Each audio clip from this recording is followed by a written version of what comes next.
Good morning, good afternoon, good evening, no matter where in the world you might be. Thank you for making the Highbury Squad part of your day. Going to take a little other route today for a show, which I think you'll enjoy. Come join us. Hop on the French Connection. Here we go.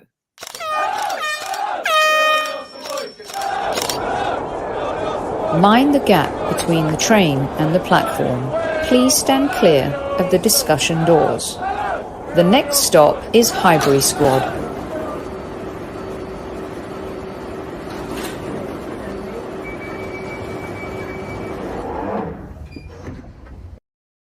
Good evening, everyone. Welcome back to another live edition of the Highbury Squad. For those listening on our audio platforms, iTunes, Spotify, and Acast, thanks so much. And to all those listening on replay, some of you taking some downtime during the international break. How dare you? Someone who never takes downtime and is always ready to roll is my podcast brother from another mother, Mr. Super Kev. Salute you, squaddies. I hope you're well. All the best. And take care and at ease. And let's go. We're in for a good show today. At ease. We are Super Kev. You're right. We have one of our favorites back. Award-winning writer, broadcaster, and general French journalist legend, Mr. Matt Spiro. Welcome back to Squad Central. Good to have you. Thank you very much, Sophie. Hi, Kev. Great to see you both. Hi, Matt. Good summer. Very nice summer, Sophie. Very nice summer. It was good. For the first time in about 10 years, I missed the start of the season. I put my family first, and I went all the way to Costa Rica and soaked up a bit of sun and saw some monkeys and stuff, and it was awesome. So, yeah. Oh, that's brilliant. Costa Rica, lovely part of the world. And everyone, by the way, Kev, they're bringing their French out tonight. Like, it's hilarious. Like, Matt doesn't know how to speak English. We've got bonjour à tous. We've got Liz, kicking in with the French. Bonsoir here. Everyone and then, of course, you got the Aussies. G'day. You can always rely on the Aussies. That's French, isn't it? Le Tricolore. By the way, I remember we used to have these books, MK. Kev, do you remember the Tricolore Noir books in school? No? No, none of them in South London, love. No. couldn't afford them in South London. Trust me. It was always Marie Antoinette, which I always found really interesting. Geez. And yeah. So way over my head. Not yeah. at school, no. And I know what isn't way over your head is talking about this guy, and that's why we have Matt here. We're going to be dissecting and discussing William Saliba a little bit. And then we will move on to talk about our Loanees currently featuring in Ligue. Matt, I had you on this show a few times. We've talked about William many times with Kev. I said on this show, I could never see him kicking a ball for Arsenal. There's no way he's coming back. It's not happening. Super Kev, of course, believed that he would always come back and play. Is Arteta's decision, let's just start with some core fundamentals of the loan to where he is now. Is the decision of the club and Mikel Arteta now, hindsight 2020, proving to be the correct decision? Okay, so where to start with this one? First of all, yeah, I'm really happy to be coming onto the Highbury Squad and talking about William Saliba, having actually seen him play for Arsenal. And, he's shown everybody just what a high quality player he is. And I've been telling you for 2-3 years at least that he has what it takes. And you can never tell how things are going to go in another league,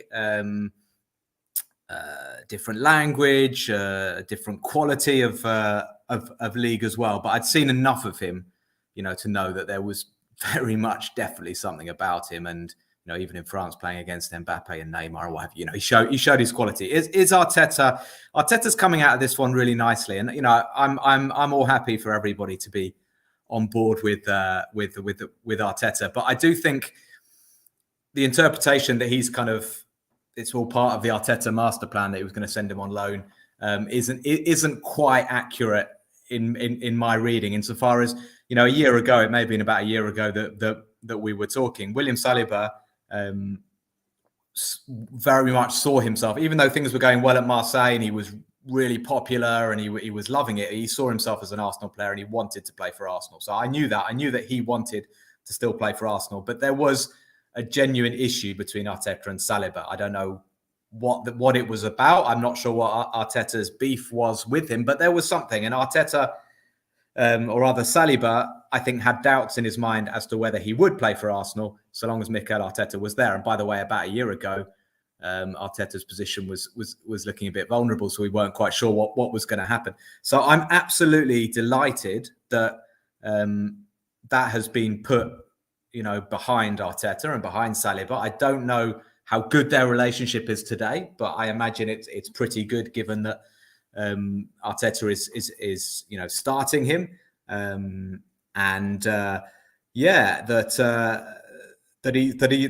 he's playing so well. But I have heard a lot of people going, oh well, Arteta was quite right to give him another year on loan. He's come back. He's more mature. He's more experienced. He's more ready for the Premier League. Maybe, but a year ago, for me, he was ready.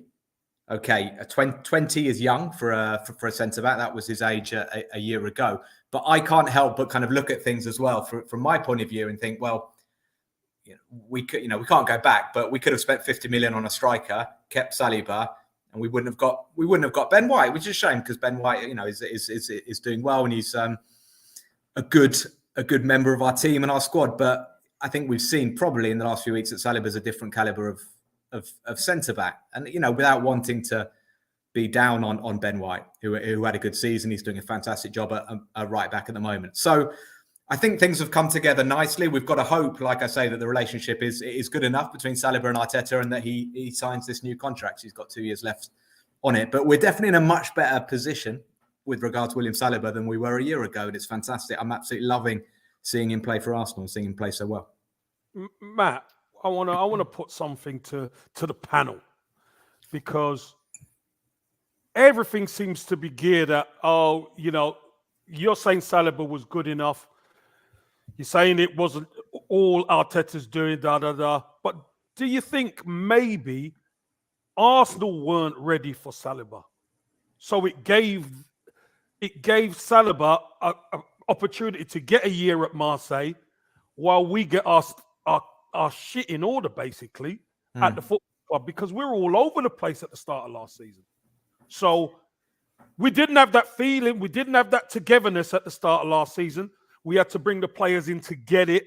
And this is a year in now. So when William comes in, it's a lot more of a controlled, together squad than it was a year ago. That's my point. It worked kind of both ways. I agree. I think that's a really good point. And if we'd have lost our first 3 games last season with Saliba in defence, everyone would be saying, "Oh, he's a kid.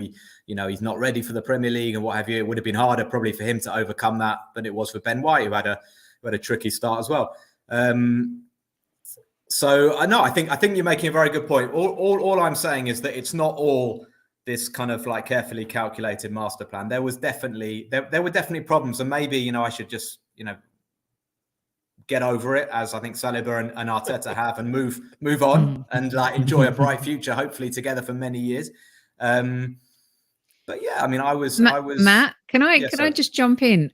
I feel like you're being very diplomatic with your answer, and I totally appreciate it. We don't need diplomacy, Matt. Come on. And I have and was very critical of Mikel Arteta for the second loan spell, because I felt like after the second, knowing how vulnerable we were and that the team was kind of starting to maybe gel in the image of him, it was time to bring Saliba in. And by the way, I thought you taught me that it's pronounced Saliba, and everyone does now. Now we sing the song. Is it Saliba or Saliba? Saliba.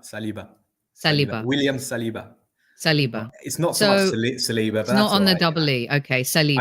I tried 4 years ago, whatever, telling people it was Aubameyang, but I lost that battle. It became now I call him Aubameyang as well. So I'll be calling him Saliba soon. Yeah. So the sentiment of the squad is. I understand. It's very easy. Let me try and formulate kind of what I'm trying to say to you, because I know you're going to jump in. Mikel Arteta is a bit Teflon with a large portion of the Arsenal fans. And Archangel, one of our core listeners, wrote that as well. And it feels like it's so easy to give him credit for everything. when things are going well. But if things aren't going well and you criticize him, you're a hater or a flip-flopper or whatever. It's not like he developed Saliba when he was in France. Yeah. He played well in a Marseille team that qualified for the Champions League. He had and was in the best 11 of the season, young player of the year, had the most completion passes, I think, by a defender in Ligue history.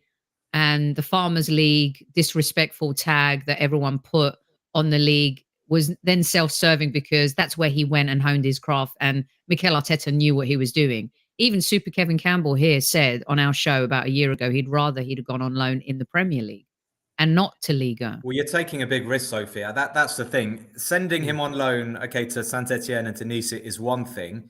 But Marseille in France, and again, this is something that people probably don't grasp and they're a bit rubbish in the Champions League, but Marseille are a huge, huge football club. 67,000. The atmosphere is unbelievable at the Velodrome. Saliba carried that Marseille defense pretty much for about 50 matches. I mean, they played a long European campaign. They played under Sampaoli, this very attacking high line that they were able to do because of Saliba's speed. So you can say the league maybe is a lower standard. It is a lower standard. But from a football point of view, it was phenomenal what he achieved with Marseille. And boy, they're missing him at the moment, even though they haven't lost the game. But yeah, defensively, they're not as solid without William Saliba. But you're taking a big risk because the Marseille fans took to him very, very quickly. Sampaoli loved him. You had Guendouzi, obviously, in the dressing room, stay with us. And, I think deep down, it would have been nagging away at him, thinking, well, hang on, Arteta, I'm not sure he wants me. My concern at the beginning of the season was that we'd take him back, but that White and Gabriel would continue. And I was thinking, as August was moving along, Saliba's thinking World Cup, I need to be playing. And a lot of Arsenal fans, understandably, will go, 21-year-old defender, he's all right. We'll play him in the Europa League. We'll give him the odd chance, but that's not what he's looking for now. Yes, he's 21, but he sees himself starting for France in the World Cup and starting for Arsenal. Matt, I think once he's in the building, you look at him, you see his performances in pre-season, and you just go, "Wow!" I mean, the team done well, but he stood out. He stood out by a country mile in pre-season, and there was no way, unfortunately, Ben White was going to get back into that centre-back position at the start of the season. No way. It kind of worked out for Ben White because Tomiyasu's injured. He can play right back. And look who he's got beside him. He's got Saliba beside him. It worked out well for Arsenal, to be honest, because Ben White's so versatile. And these two, well, what a partnership they've got together so far. So long may it continue. It's been a long time, isn't it, since we've had so many strong defenders as well that we can rely on, because it's amazing to think Tomiyasu can't get in the team at the moment, and and that's got to be a great thing for Arsenal. And I'm really pleased, like I said at the beginning, pleased for Saliba, because people maybe don't realise I'm not his best mate. I don't know exactly what's been happening over the last few years, but I think it's been really, really hard for him, just because I think his future's been so up in the air. He thought at the age of 17, 30 million move to Arsenal, here we go. And it's just kind of been pushed back. And I think it's tough. I think it's tough for a young lad. He's seeing his mate Fofana go to Leicester, getting rave reviews. He's seeing youngsters, French youngsters all over Europe playing regularly. Who he probably feels he's better than. Yeah. That's the other thing. Yeah, and you know what? He did so many. He did a lot of interviews during his time in France, and he was. You say I'm diplomatic, Sophie. I thought he was amazing how he managed not to put his foot in it really once. Not say anything. There was an interview on the radio that I heard. This didn't really get reported, where he was on RMC radio, and he was talking about the situation why Arsenal haven't, why he hasn't been given the chance at Arsenal. And there was an old coach, former coach, Roland Courbis, who said, "Sometimes, William, you've just got a coach who doesn't rate you, and and that can happen in a career, and you've got to accept it." And Saliba said, "Yes, that's right." So he said, "Yes, I've got a problem with the coach." But apart from that was the only time he kind of let his guard down. But he obviously hasn't got a problem with the coach, because at the end of the day, he's talent. You know, you don't get called the new Varane for nothing, right? I just think the guy's incredible. But it's not like he recognized. I think there's a little bit of Arteta assessing his non-signings, right? At the start of his Arsenal tenure. And we've seen a lot of people go on the chopping block who he personally didn't sign. Clearly, you know, I disagree, Soph. What do you mean? I don't agree. He wanted to get rid of Kolasinac and Mustafi and Sokratis and Ozil. He didn't want to get rid of Saliba. And Bellerin. I never said he wanted to get rid. No, hold on. You're twisting my words and you didn't let me finish my statement. I'm not twisting. I'm just saying. But Kevin, why wouldn't he keep him at the club and play him in the Europa League and play him in Because the cups? he had a look at him in the pre-season and decided a loan will be the best move for him. And like I said, because he wasn't as good as Rob Holding. Not necessarily that. Maybe, well, that's who his competition was at the time. Yeah, but it's not necessarily that. I've just said it before. Maybe it was Arsenal weren't in the position where they could help him. We were all over the place at the start of last season. But he could have helped Arsenal. Yeah, but get on that track faster and quicker. But that don't mean we still wouldn't have got beat, because we weren't where we are now. We were far away a different side at the start of last season. Well, that's absolutely 100% but that's the correct. Problem. That could destroy a young player. But look how the new players have come in this season and totally transformed our team. Yeah, isn't that the purpose? But yeah, we're a year on. That's my point. Back then, we were a year back. We've developed a team culture. We've brought new players in now who are quality, who could come into the culture. That's why we're doing better. I'm just saying, maybe, I'm not saying it, that's just my opinion, maybe him going on loan was to save him just as much as giving Arteta and the club the opportunity to build something where when he comes back, he could fit in. So throw Haylen boys into the frying pan, like Saka and Emile Smith-Rowe, and expect them to save the team, but don't think that Saliba can come in and help the team when you've got a broken defence, and clearly he has the quality to do that. I understand what you're saying. I'm seeing comments as well of people saying, come on, why we talk about the past, move on. And I understand, and I think it's a good point, and we should talk about the bright future, because it is all working out. And, you know, ultimately, Arteta's decision has worked. We have to wait and see if Saliba signs. Hopefully he'll sign a new deal, and no reason why he shouldn't, given the current situation. So I don't know, because I also saw a comment saying it makes me smile because we see when these people think they can coming. tell Arteta what to do. Think they know more than Super Mick. Arteta. And I'm not. I don't know what's happened between the two of them. I don't know. Maybe it is part of the Arteta grand plan, but I see it from the French side. I've spoken to William Saliba. I've spoken to people who know him and his representatives, and it wasn't very positive from their point of view. So from my point of view, I was thinking, gosh, you know, what a shame we've got this amazing talent, and why is he not Arsenal Football Club? But he is now.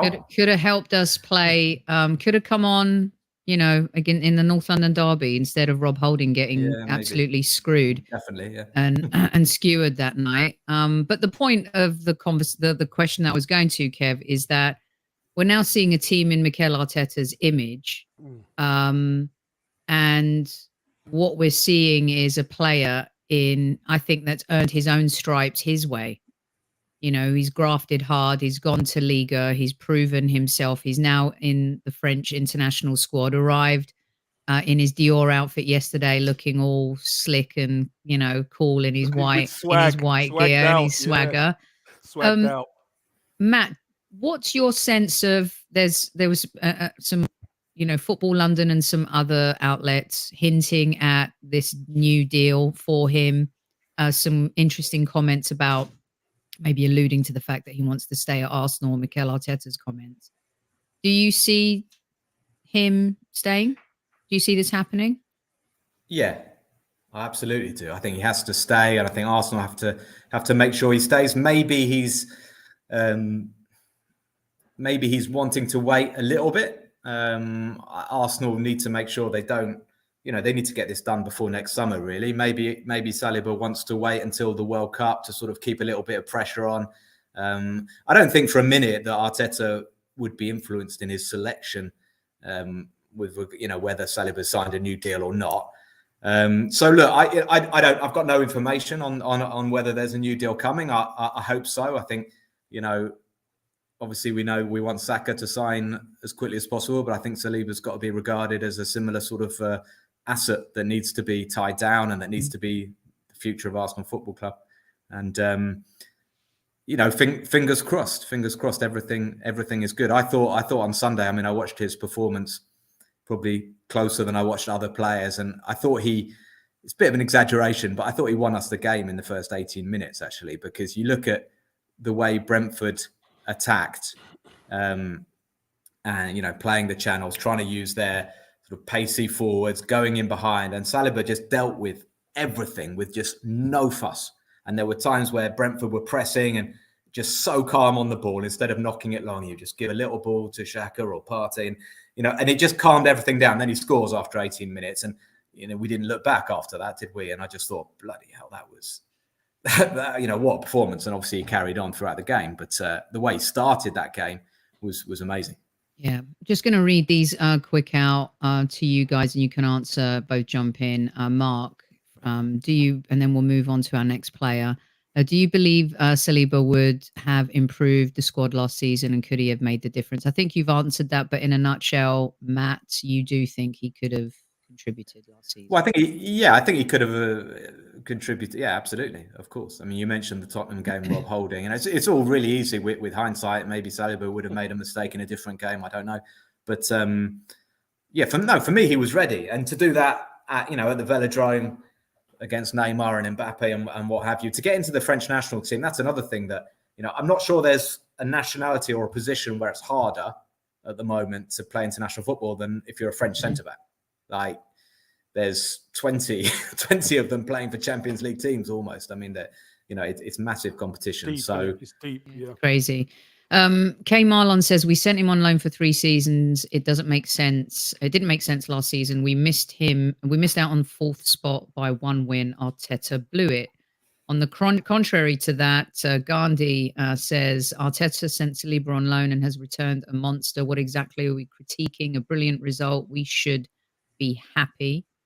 We're happy. I'm happy. We're definitely happy. Doesn't mean that we can't, converse.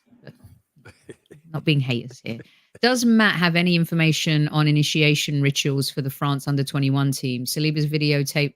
Oh gosh, okay. I walked straight into that one. That wasn't under-21s. That was like under-17s. That was under-19s. Yeah. It was. They were kids, and doesn't seem to have done him any harm. Not sure about the other guy. How about that? Why are we taking so long? I guess this is a pretty big deal, Kev. You've been through. Yeah, this is a huge one.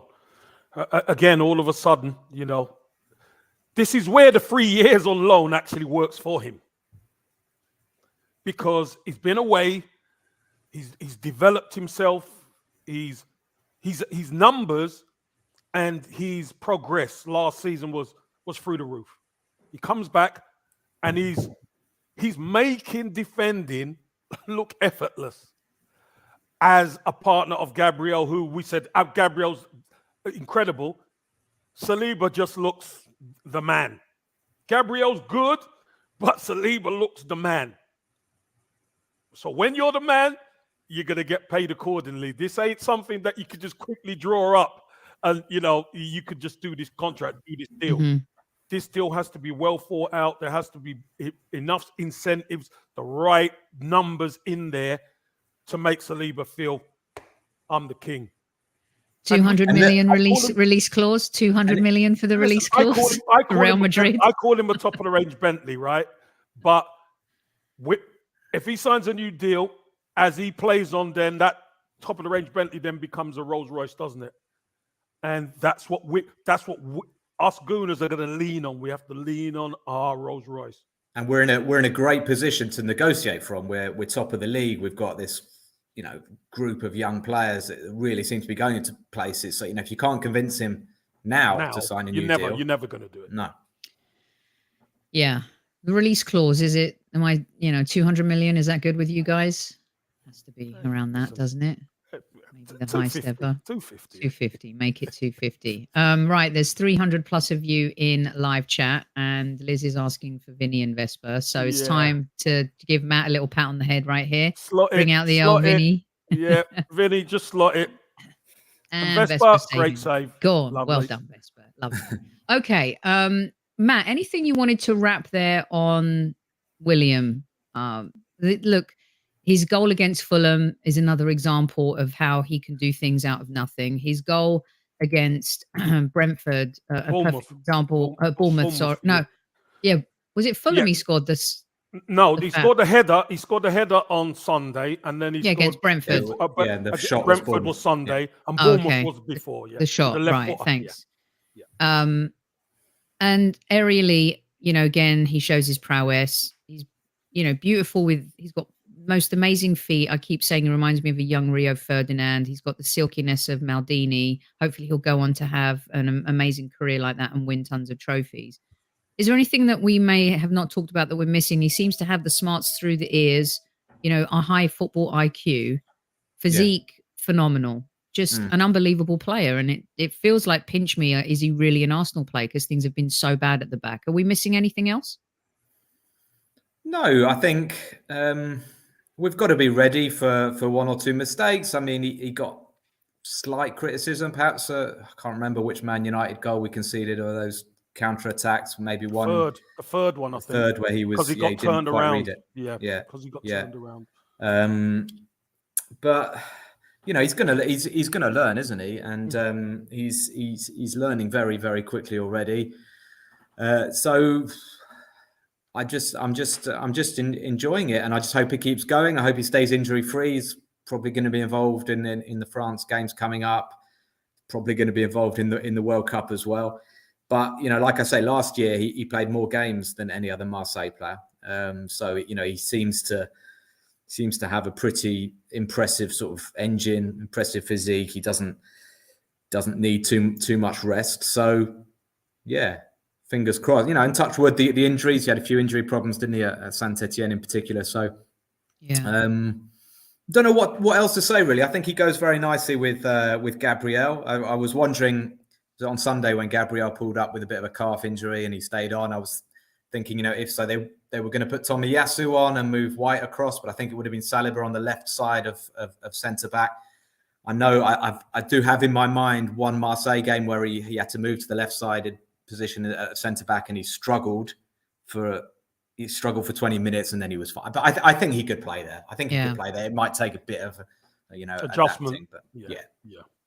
And it seems like he's an even better player now, Kev, than he was even last season. It's only how many games in so far. Yeah, he does because he's got the experience. So the only way you get better is by gaining experience. But the one thing I wanted to mention, just to wrap up and throw this back at Matt, was I think his temperament. He's gone through quite a lot off the field.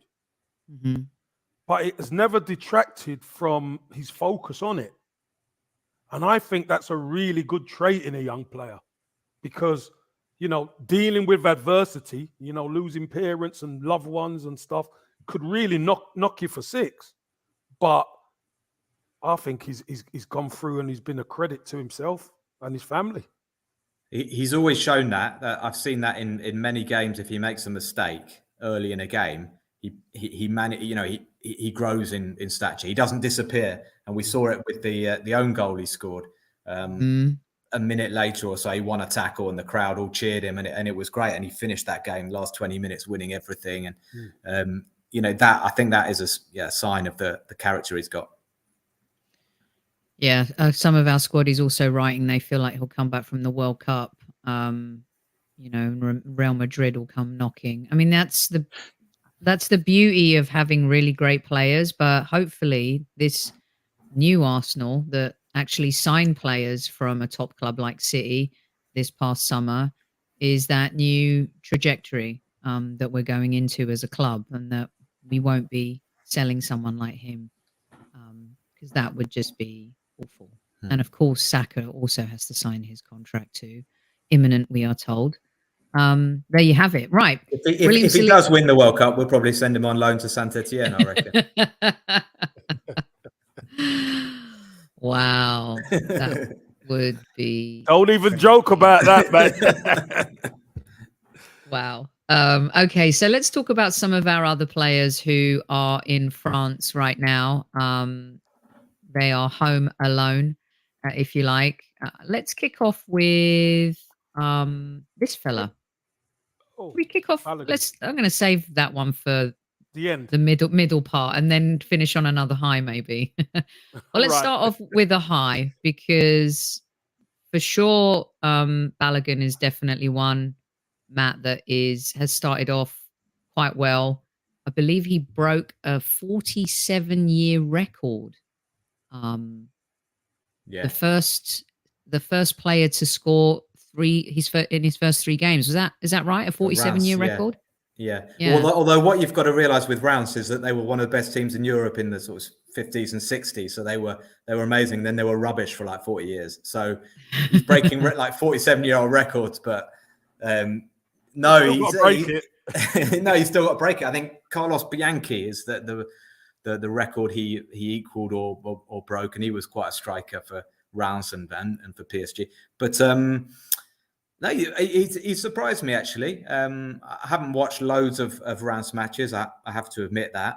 But I didn't think it'd be easy for him. I think he only got a couple of goals for Middlesbrough on loan last year. And I thought, Reims being a very young team, usually on the back foot, he might find it a bit hard to get goals. And he's really impressed people. He really has. I think he's got 5 in 6 starts so far. Well, 5 in and two assists as well. And 2 assists as well.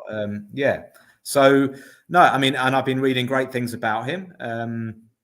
He looks really, really sharp. I mean, there've been a lot of his goals have been sort of predatory strikes. He's been in the right place in the box to put it in, which is no mean feat, is it, Kevin? I mean, that's part of the art of being a striker. Right place, right time. That's the name of the game. I mean, you see him in the under-21s and he's beating 5 or 6 players and then going through and sticking it in. That don't happen in the pros. You've got to learn your way around the box. You've got to learn where to be. And I'm really impressed with him going on loan, learning his trade, and he's putting in the performances. Fair play to the young man. Brilliant. And Matt, I'm not sure if this is true, but I read this morning when I was reading up on him a little bit. Is he, other than Neymar, he's the second most prolific forward player right now in Ligue? Is that? I think Terem Moffi has got 6 goals. Lorient's Nigerian striker, but he must be sort of in the top 3. Top 3. Yeah, 5 goals. Neymar's been crazy in the first few weeks. I think seems to be trying to annoy Mbappe by just like getting these ridiculous stats. But that's PSG. We'll save that for another day. But Balogun. And he's doing it for a team that like I say, are struggling, and I think they're 17th Reims, and they have an even younger team than Arsenal. I think they're possibly the youngest team in Europe's top 5 leagues, which is nice as well for him. I think it looks like he's kind of integrated quite well. And I always think, it's different to Saliba, who I don't think we should have loaned back to France. But for an English lad to come over to France, I think it really kind of helps you grow as a person. And just look at me. It's been 20 years and I've grown as a person over here. But no, for a young man, a young footballer, he's just got to stay away from the champagne, because Reims is the capital of champagne country. But yes, right. Indeed. Very difficult to do. He could always send us a crate over for something. Yeah, we'll take it. Yeah, absolutely. We'll drink it on his behalf. Well, that's Balogun, and definitely showing all the attributes I think Arsenal fans have seen of him when he's had his chances to play. Kev could come back and, kind of go the Eddie route, keep grafting, keep showing, keep proving people wrong. And hopefully, he'll be one that stays. Just seems to have that instinctive striker vibe about him. Knows where the goal is, can score bangers, but can also put it, in the back of the net from the 6-yard and the 8-yard box. So we need him coming back confident. That's what we need. Definitely. We need him coming back confident, because if he comes back confident, that means our squad's a lot stronger again. All right, let's move on to our next player, much maligned. Matt, I don't know what there is to say about him, but I'd like to read the squaddies a little quote from his manager, criticized by Nice boss Favre. Is it? It's like Brett Favre or Favre or Favre. Favre. Favre. Lucien Favre. Lucien Favre. He did his pre-season with Arsenal, but didn't play a match, so he lacks a bit of rhythm and intensity tracking back in the pressing and recovering the ball. Where have we heard that before or seen that before? Because that's what everyone has to do, and there are no exceptions. We have to be ready. We are professionals. Winning the ball back is important in any sport. He's played 5, it might be 6 matches now, 1 goal, 0 assists. Have things improved, Matt, for Pepe? No, but it's not as gloomy as you're making it sound. He's been one of their well. Trying to bring in the drama right here, Matt. It's been one of their brighter players, but Nice are having a horrible time of it. And to be honest, as South London's finest B just says, Pochettino could be joining Nice. It looks like Lucien Favre could be leaving, having been there for a month or so already. And actually, Nice are a total mess. And that, I think that's got to be definitely taken into account when we look at Pepe's performances. And, I wouldn't be too down on him. I mean, maybe Favre wasn't happy with some of his tracking back. He was asked about Ross Barkley as well, Lucien Favre, and he made out he didn't even know what position he played, because basically he's a good coach, Lucien Favre, and he was very successful at Nice a few years ago before going to Dortmund and not sure where else, but he's done.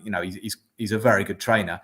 And he's basically not happy with the players that are coming in that he hasn't necessarily validated. So we've got an English owner, Jim Ratcliffe, Ineos. They've got an English sporting director. They've got a lad in from Fulham, I think Joe Bryan. They've signed Aaron Ramsey, who's been injured since he arrived, unfortunately.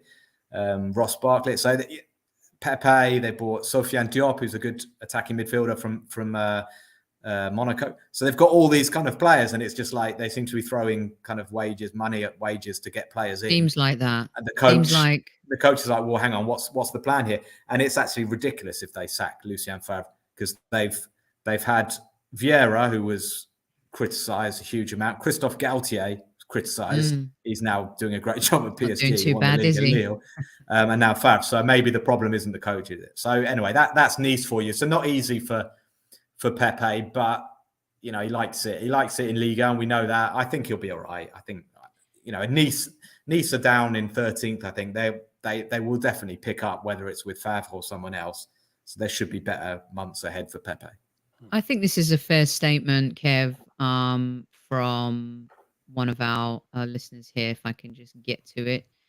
Sadly, from Yanto, sadly, Pepe was bought for a ridiculous amount of money by Arsenal. That and the fact he couldn't adapt to the Premier League in the way Arteta needed him to has crushed his confidence, as he still has skills. Did play well under Emery, was definitely part of that core front three for the FA Cup win after Arteta took over, Kev. Price tags can kill players. The weight of the badge you've talked about. I've said before, I just don't see him kicking a ball for the Arsenal again. I'm not going to say that this time. But this is definitely a player that may not have a future at the club. Depends, I guess, on what he does this season.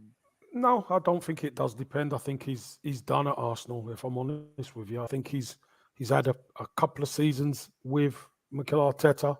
And there looked to be at one stage where he was doing the extra work and it looked like he was kind of getting it.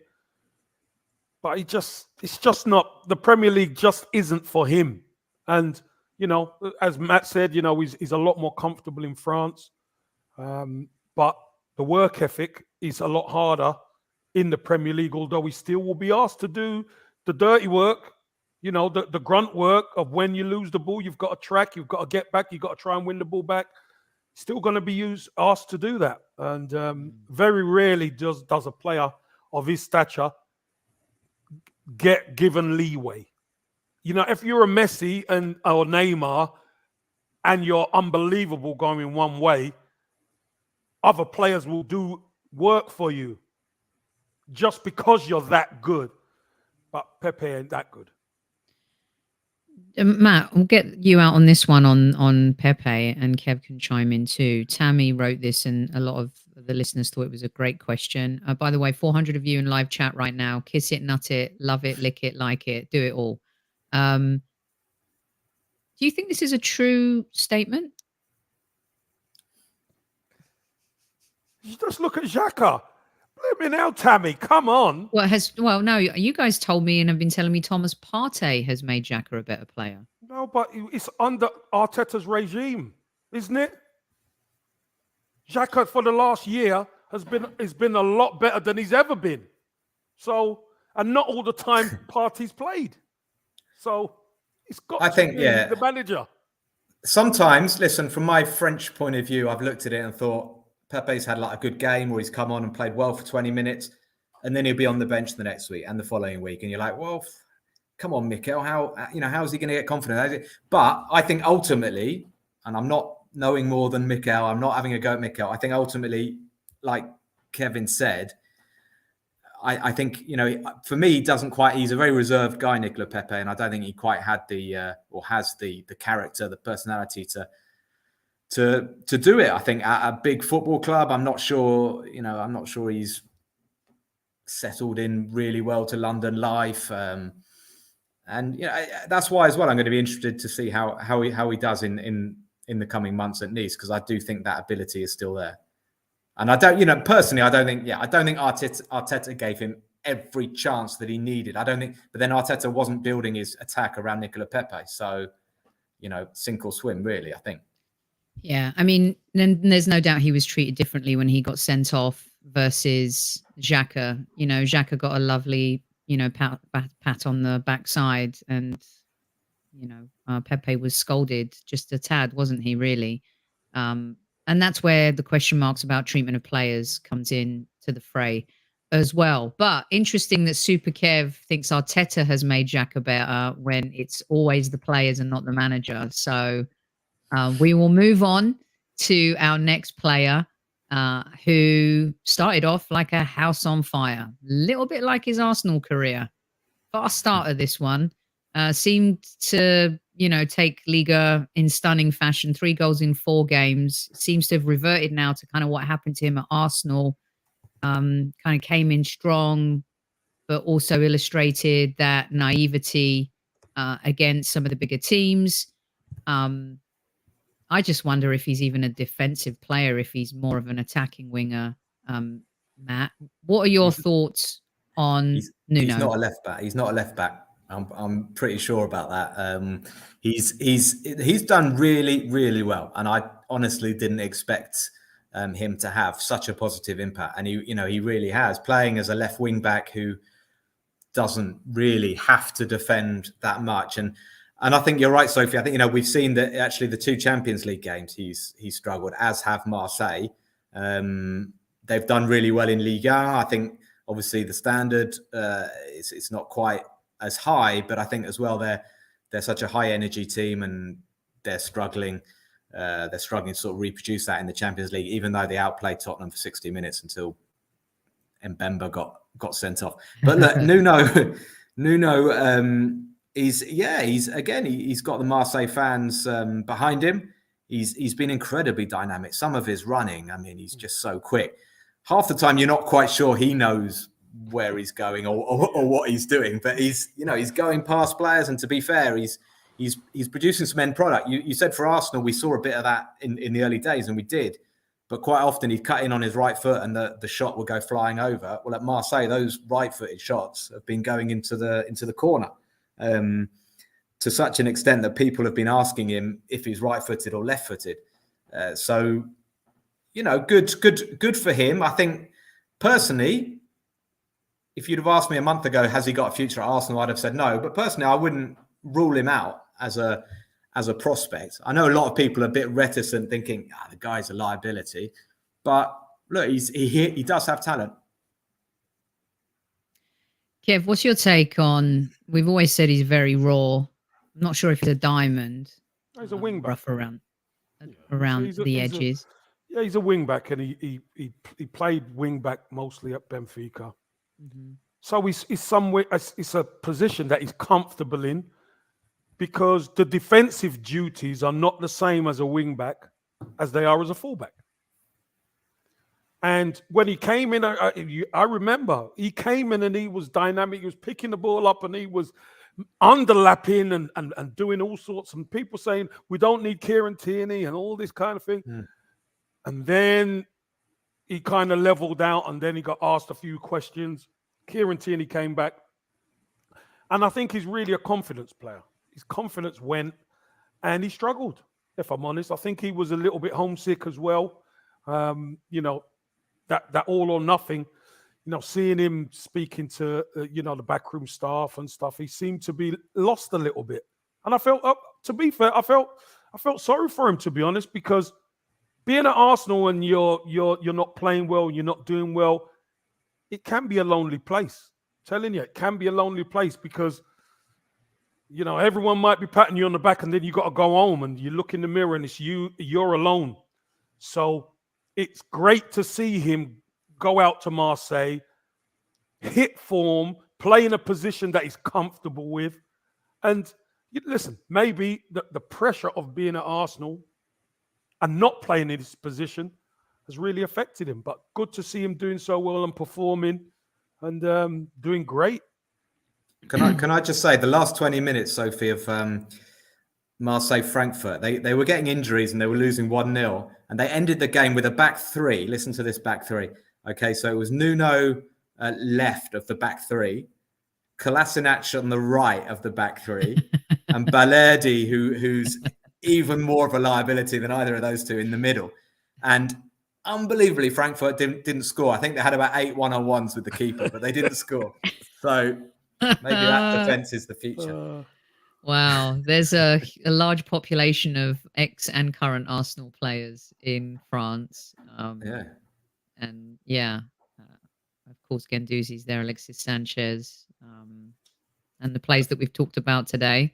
Yeah, and Vito Manone's on the Lorient bench. So yeah, I wanted to just bring that up. He hasn't played yet, though. I thought still not retired. No. Okay, so expectations for Nuno, Matt. Does he come back to Arsenal? Will Arteta ever play? I mean, this is, what I left this up in terms of what Elliot's saying. A lot of our listeners don't feel like he fits into what Arteta wants to do. Yeah, that's my feeling as well. But I mean, we talked about Mikel not necessarily wanting to get out some of the players he hadn't bought, but Nuno was a Mikel Edu signing, was he not? So, I mean, he knows him. My hunch would be no. I still don't quite see him fitting in at Arsenal. And obviously, we're very strong on the left side. But I saw a comment saying maybe he's not a left wing back. Maybe he's a left winger. He's certainly he's more of a left winger than he is a left back. I agree with that. Completely. So why not? Well, I'm not ruling it out. But my hunch would be that he'll probably be moved on. Okay, so your grade so far in Liga for... Oh, look, I found Alexis and Guendouzi as well. Your grade so far in Liga, let's stick with Nuno. What grade do you give Nuno? Well, like A, B, or C, or mark out of 10, or what do we do here? A, B, or C? A- for Nuno so far. A- for Nuno so far. Like it. What about this fella? C plus. Brutal there from Professor Spiro. And how about this young fella? A. I mean, he's got 5 goals in 7 games for a team that's languishing near the bottom. Brilliant start, really. I mean, really, really impressive. Catching the eye, impressing people, and people say if you get 10 goals as a young player in Ligue 1, that's really good. And maybe, from the outside, you don't think it's too hard to score goals in Ligue 1. But traditionally, it's quite a closed defensive league and it's not easy to score. If he gets 10, 12 goals or more, that'd be brilliant at Rouse and great for his development. Yeah, I don't think that E was for Balogun, by the way. I think it was for Pepe. All right, brilliant stuff. And how about your grade to the start of the Arsenal career for this young man? Well, look, Sophie, I'm going to give him I'm going to surprise you. I'm going to give him a B- because I'll tell you why. Because I've been watching him. I know he's bloody brilliant. And it's only you guys. Sorry, no, it's no. I'll give him B+. B+ because he has scored an own goal, and yeah, I mean he's been really really Wow, good. you're giving him a B+ for the own goal.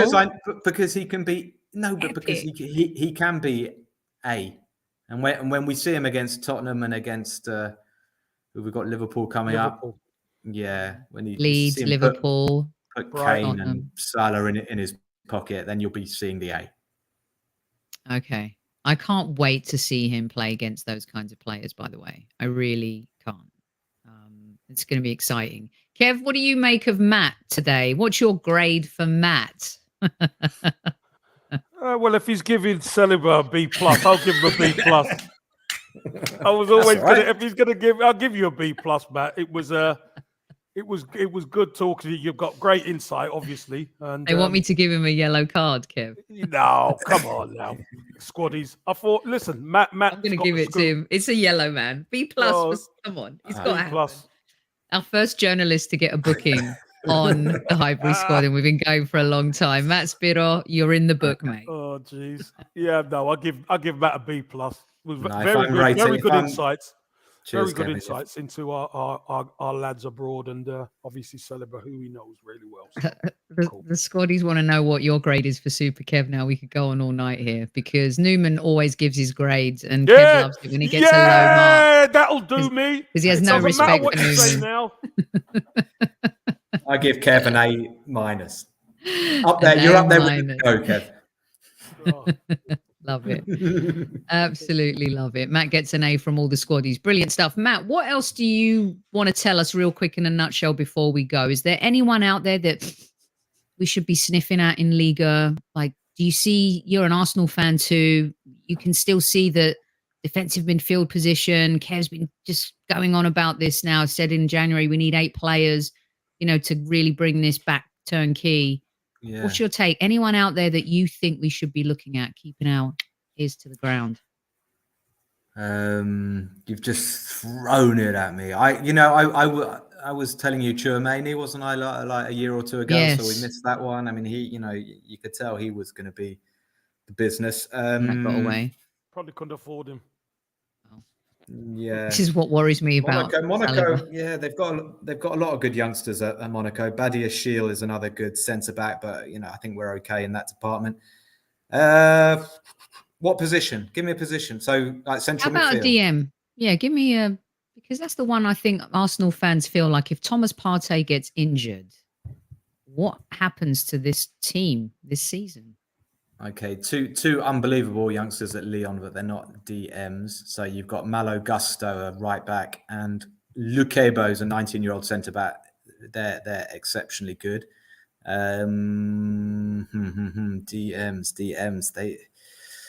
Any goalkeepers we should be looking out for? By the way, our changer wants to know because a lot of people are worried about Matt Turner. I've really thrown him under the bus here, to be honest with you.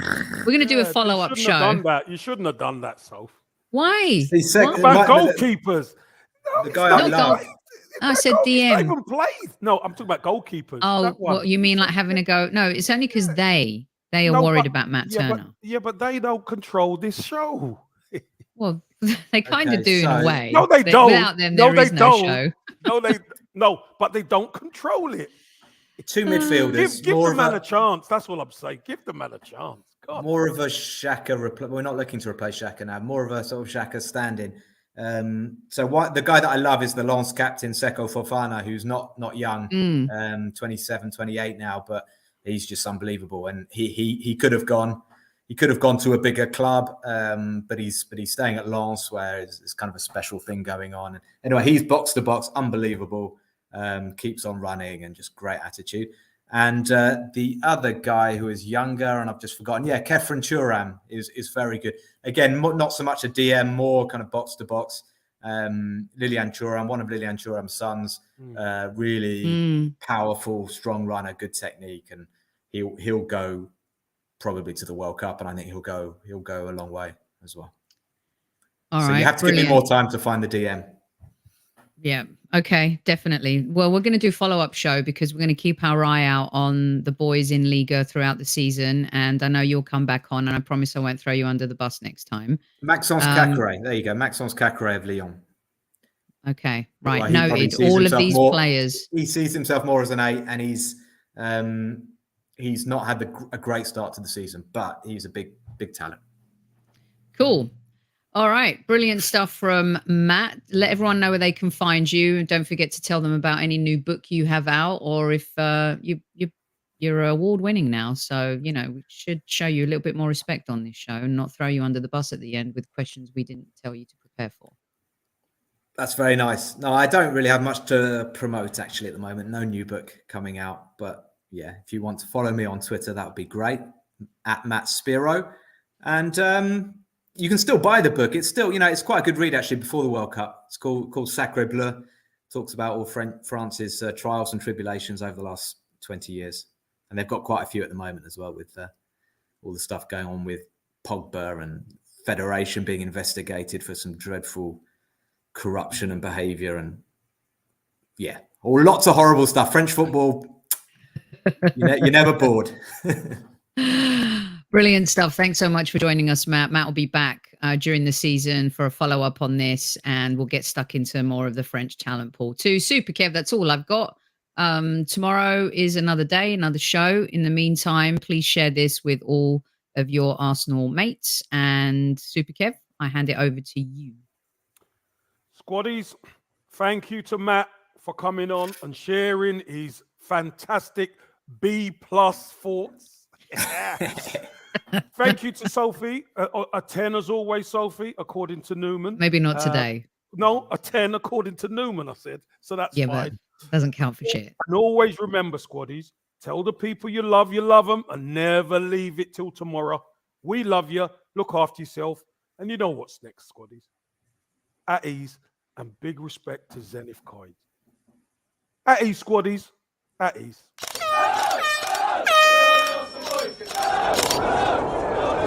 Mind the gap between the train and the platform.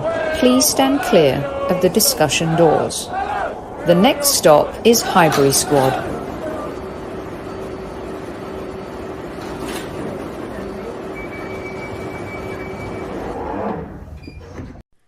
The Highbury Squad is powered by Zenith Coins. Support the future, treasure the past. Official licence partner of the Arsenal Football Club. Follow at Zenith Coins across all social platforms.